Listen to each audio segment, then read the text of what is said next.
Y bueno, ante nosotros la gran pregunta, la pregunta del millón. ¿Es el ser humano el que modifica el entorno o es el entorno el que modifica al ser humano?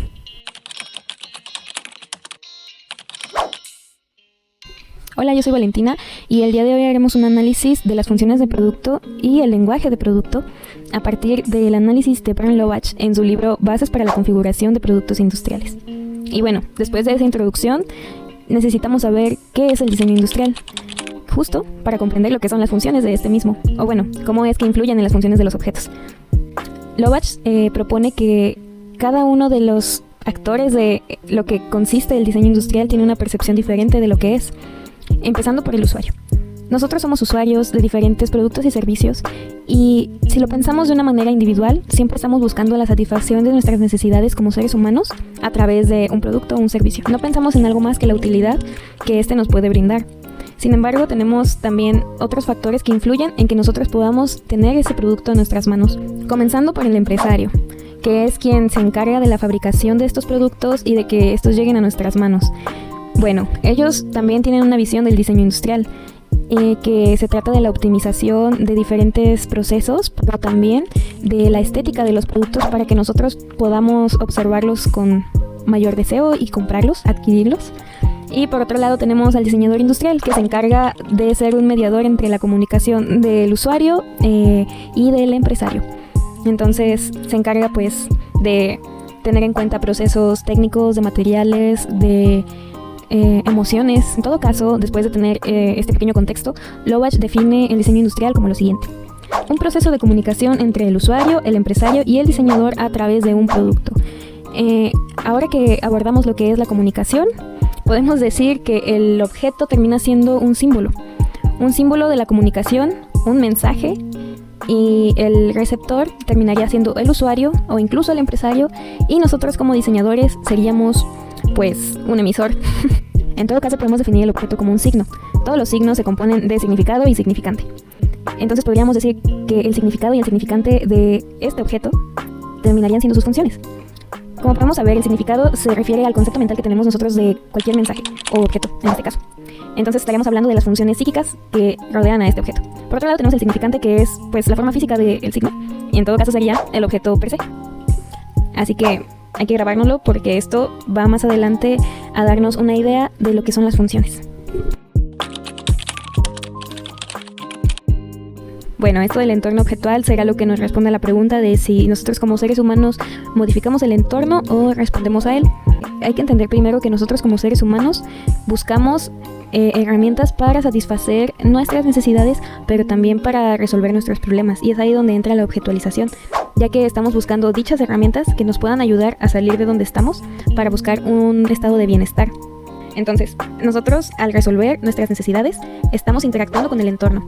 En todo caso, cuando interactuamos en este entorno, lo modificamos y esto nos genera nuevas necesidades. Entonces, es un pequeño ciclo donde modificamos el entorno, luego llegan nuevas necesidades y las aplicamos a un nuevo entorno que termina siendo modificado nuevamente y se vuelve un ciclo.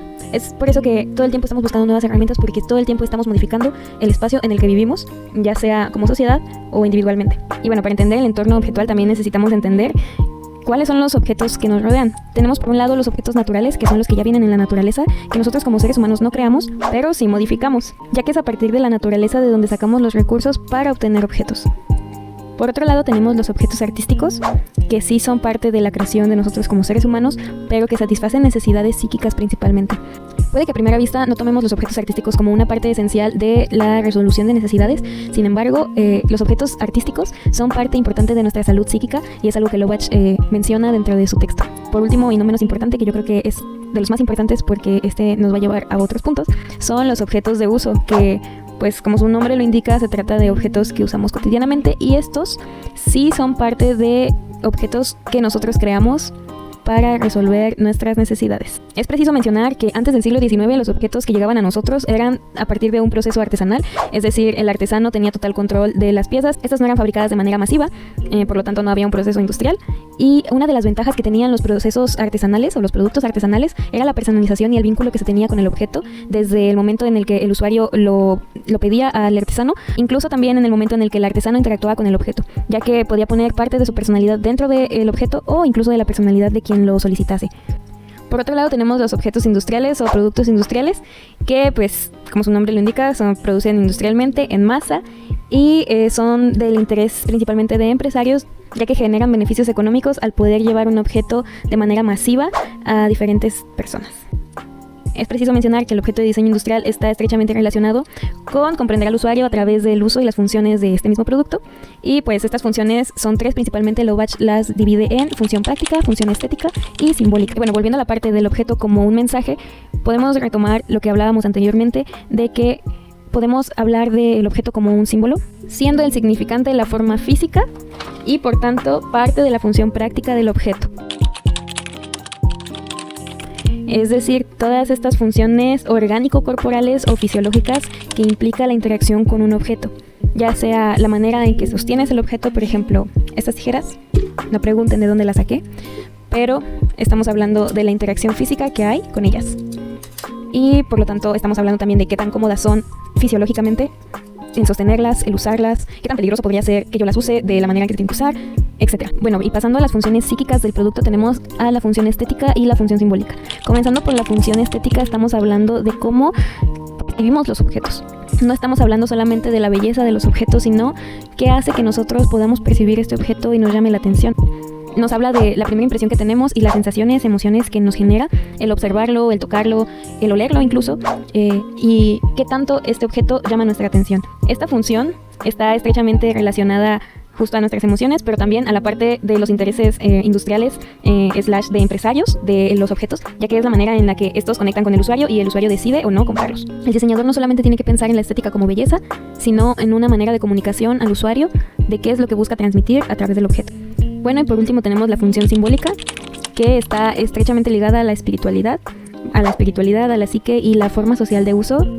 Personalmente es mi función favorita porque nos habla de nuestra capacidad de asociación de mensajes a través de los objetos, el cómo estos interactúan con nosotros y cómo la interacción con estos o con otros objetos nos lleva a comprenderlos y a mantenerlos dentro de nuestra mente y se vuelven parte de nuestra rutina o de nuestra forma de lenguaje entre seres humanos, ya que un objeto puede simbolizar muchas cosas dependiendo de la cultura en la que estés, y ya sea que te separe de otros o te conecte con otros. Entonces me parece que cuando un objeto es capaz de mantener estas 3 funciones en constante equilibrio, ha llegado a su punto más alto.